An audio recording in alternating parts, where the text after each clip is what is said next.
মেয়েদের টি-20 বিশ্বকাপ আয়োজন নিয়ে দোলাচল শুরু হয়েছে। যদিও এখনই বাংলাদেশ মেগা টুর্নামেন্টটি আয়োজনের দায়িত্ব থেকে সরে দাঁড়ায়নি, তবে দেশের সরকার বদল ও বোর্ড কর্মকর্তাদের অনেকেই নিখোঁজ থাকা সহ সঙ্গত কারণে কিছুটা নিরাপত্তাজনিত শঙ্কা তৈরি হয়েছে।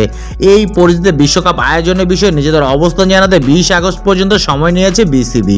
এরই মাঝে বিশ্বকাপ আয়োজনে আগ্রহ দেখিয়েছে জিম্বাবুয়ে।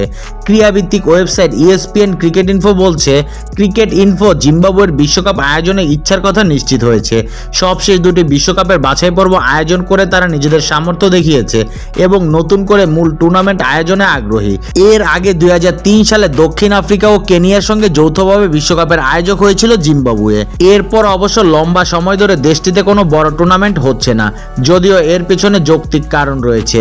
সাবেক প্রেসিডেন্ট রবার্ট মুগাবের শাসনকালে দেশটিতে ভয়াবহ মুদ্রাস্ফীতি দেশকে বিশ্ব থেকে বিচ্ছিন্ন করে রাখা ও জোরপূর্বক নিপীড়ন চালানো হয়েছিল।